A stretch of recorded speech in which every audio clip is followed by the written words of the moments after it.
السلام علیکم ورحمۃ اللہ وبرکاتہ۔ الحمد للہ رب العالمین والعاقبۃ للمتقین والصلاة والسلام علی رسولہ النبی الکریم۔ عزیزان من، سیرت امہات المومنین رضی اللہ تعالی عنہن کے سلسلے کی آج چوتھی نشست ہے۔ انشاءاللہ باذن اللہ آج ہم ام المومنین سیدہ حفصہ رضی اللہ تعالی عنہا کی سیرت کے بارے میں جانیں گے۔ آپ رضی اللہ تعالی عنہ کا نام حفصہ بنت عمر، جبکہ آپ کا سلسلہ نسب حفصہ بنت عمر بن خطاب بن نفیل بن عبد العزیٰ بن رباح بن عبداللہ بن قرطہ بن زراح بن عدی بن کعب بن لبئی ہے۔ آپ رضی اللہ تعالی عنہ کا سلسلہ نسب نویں پشت میں جناب عدی کے ساتھ جا کر رسول اللہ صلی اللہ تعالی علیہ وآلہ وسلم کے مبارک نسب سے مل جاتا ہے۔ آپ رضی اللہ تعالی عنہ کی والدہ حضرت زینب بنت مظعون رضی اللہ تعالی عنہ ہیں، جو جلیل القدر صحابی حضرت عثمان بن مظعون رضی اللہ تعالی عنہ کی بہن تھیں۔ سیدہ حفصہ رضی اللہ تعالی عنہ آپ علیہ السلام کے اعلان نبوت سے تقریباً 5 برس قبل پیدا ہوئیں۔ مکہ مکرمہ میں مختلف قبائل آباد تھے اور انتظامی معاملات کو درست رکھنے کے لیے اور آپسی اختلافات و تنازعات کو حل کرنے کے لیے مختلف قبیلوں نے الگ الگ ذمہ داریاں آپس میں بانٹ رکھی تھیں۔ ام المومنین سیدہ حفصہ رضی اللہ تعالیٰ عنہ کے قبیلے بنو عدی کے پاس سفارت کا شعبہ تھا۔ دیگر قبائل اس قبیلے کو ثالثی کے لیے منتخب کرتے تھے، یعنی آپ کا گھرانہ بہت معزز تھا۔ اس کے ساتھ ساتھ اگر کسی دوسرے قبیلے کو قریش کے ساتھ کوئی سیاسی معاملہ پیش آ جاتا تو بھی بنو عدی کے سردار ہی بحیثیت سفیر سارے معاملات کو حل کرتے اور باریک بینی سے دیکھتے۔ خود سیدہ حفصہ رضی اللہ تعالیٰ عنہ کے والد سیدنا عمر فاروق رضی اللہ تعالیٰ عنہ بھی قبل از اسلام بحیثیت سفیر لوگوں کے مسائل کو دیکھا کرتے اور حل فرماتے۔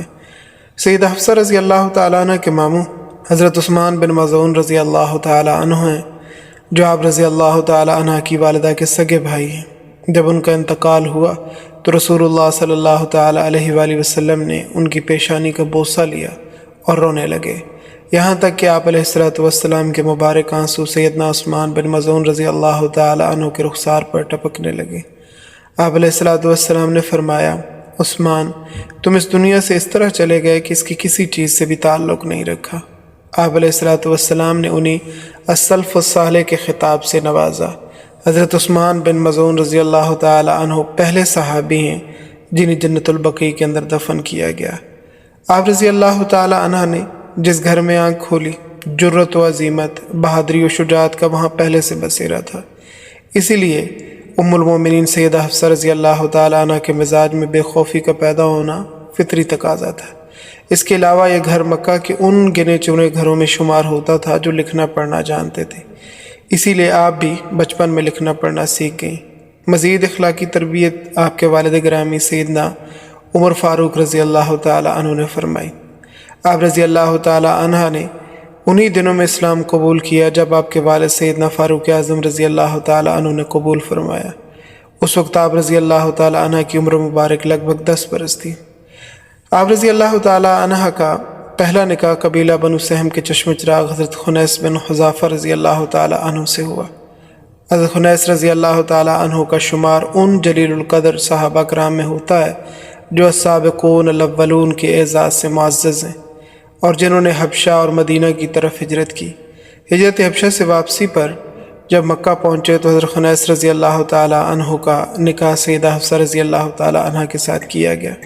جب مدینہ کی طرف ہجرت کا وقت آیا تو سیدنا عمر رضی اللہ تعالیٰ عنہ کے ہمراہ حضرت حفصہ رضی اللہ تعالیٰ عنہ اور آپ کے شوہر سیدنا خنیس رضی اللہ تعالیٰ عنہ بھی تھے۔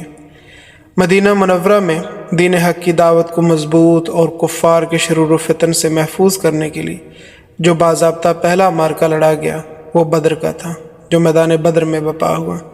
سیدہ حفصہ رضی اللہ تعالیٰ عنہ کے شوہر بھی اس معرکہ میں ایمانی جوش و جذبے کے ساتھ شریک ہوئے، اپنی شجاعت کے جوہر دکھلائے، مردانہ وار لڑے، یہاں تک کہ آپ کو کاری ضرب لگی، چنانچہ آپ کو واپس مدینہ لایا گیا۔ علاج معالجہ کے باوجود بھی آپ صحتیاب نہ ہو سکے اور شہید ہو گئے۔ ان للہ و انا الیہ راجعون۔ سیدہ حفصہ رضی اللہ تعالی عنہ اس حادثے کے نتیجے میں بیوہ ہو گئیں۔ حضرت خنیس بن حذافہ رضی اللہ تعالیٰ عنہ کی شہادت کے وقت سیدہ حفصہ رضی اللہ تعالیٰ عنہ کی عمر قریب 21 برس تھی۔ اس کم عمری میں بیوگی کا صدمہ سہنا کسی صورت آسان نہیں تھا۔ مزید یہ کہ آپ رضی اللہ تعالیٰ عنہ کے والد گرامی سیدنا فاروق اعظم رضی اللہ تعالیٰ عنہ مزاج اسلام کو بہت اچھی طرح جانتے تھے، اسی لیے حضرت عمر رضی اللہ تعالیٰ عنہ کو سیدہ حفصہ رضی اللہ تعالیٰ عنہ کی عدت کی مدت مکمل ہونے کے بعد ان کے نکاح کی فکر لاحق ہوئی۔ آپ رضی اللہ تعالیٰ عنہ کی خواہش تھی کہ جلد سے جلد سیدہ حفصہ رضی اللہ تعالیٰ عنہ کا گھر دوبارہ سے آباد ہو جائے۔ جوان بیٹی کے دامن سے بیوگی کے داغ کو دھونے کے لیے حضرت سیدنا عمر فاروق رضی اللہ تعالیٰ عنہ نے ان کے لیے نیک صالح سلیقہ مند شوہر کی تلاش شروع کی۔ دوسری جانب غزوہ بدر کے دنوں میں ہی سیدنا عثمان رضی اللہ تعالیٰ عنہ بن عفان کی اہلیہ سیدہ رقیہ بنت محمد رسول اللہ صلی اللہ تعالیٰ علیہ وآلہ وسلم ان کا انتقال ہو چکا تھا۔ سیدنا عثمان بن عفان رضی اللہ تعالیٰ عنہ حیادار، نیک اور صالح انسان تھے، اسی لیے سیدنا عمر رضی اللہ تعالیٰ عنہ نے اس سلسلے میں آپ سے بات کرنے کی سوچی، اور اسی سلسلے میں آپ رضی اللہ تعالیٰ عنہ کے گھر تشریف لے گئے۔ جب آپ نے اپنے آنے کا مدعا بیان کیا تو سیدنا عثمان رضی اللہ تعالیٰ عنہ نے سوچنے کے لیے کچھ وقت مانگ لیا، اور کچھ دنوں بعد سیدنا عمر رضی اللہ تعالیٰ عنہ نے دوبارہ سیدنا عثمان رضی اللہ تعالیٰ عنہ کے پاس تشریف لے جا کر اسی بارے میں دریافت کیا تو سیدنا عثمان غنی رضی اللہ تعالیٰ عنہ نے معذرت کی اور فرمایا کہ میرا فی الحال کوئی ارادہ نہیں ہے۔ اس کے بعد سیدنا عمر رضی اللہ تعالیٰ عنہ نے اسی سلسلے میں سیدنا ابو بکر رضی اللہ تعالیٰ عنہ سے بات کی۔ سیدنا ابو بکر رضی اللہ تعالیٰ عنہ نے بھی آپ رضی اللہ تعالیٰ عنہ کی بات کو خوب غور سے سنا، لیکن کوئی جواب دیے بغیر خاموش ہو گئے۔ رنجیدگی کے عالم میں حضرت فاروق اعظم رضی اللہ تعالیٰ عنہ نبی کریم علیہ السلام کے پاس تشریف لائے اور ساری صورتحال بتلائی۔ آپ علیہ السلام نے سیدنا عمر رضی اللہ تعالیٰ عنہ کو ایسی خوشخبری سنائی کہ آپ کو کسی بات کا ملال باقی نہ رہا۔ نبی علیہ السلام نے ارشاد فرمایا، حفصہ کی شادی اس شخص کے ساتھ ہوگی جو ابو بکر اور عثمان سے افضل ہے، اور عثمان کی شادی اس خاتون سے ہوگی جو حفصہ سے بہتر ہے۔ اور ایسے ہی ہوا۔ کچھ عرصے بعد آپ علیہ السلام نے سیدہ حفصہ رضی اللہ تعالیٰ عنہ کے لیے اپنا پیام نکاح سیدنا عمر رضی اللہ تعالیٰ عنہ کے گھر بھجوایا، جسے سیدنا عمر رضی اللہ تعالیٰ عنہ نے بسط خوشی قبول فرمایا۔ چنانچہ 3 ہجری شعبان المعظم کے مہینے میں آپ رضی اللہ تعالیٰ عنہ نے اپنی بیٹی حفصہ رضی اللہ تعالیٰ عنہ کا نکاح بعوض 400 درہم حق مہر کے نبی علیہ السلام کے ساتھ کر دیا۔ اس وقت سیدہ حفصہ رضی اللہ تعالیٰ عنہ کی عمر تقریباً 22 برس تھی۔ حضور صلی اللہ تعالیٰ علیہ وآلہ وسلم کے صحابی حارثہ بن نعمان رضی اللہ تعالیٰ عنہ، ان کے مسجد نبوی کے قریب کئی مکانات تھے۔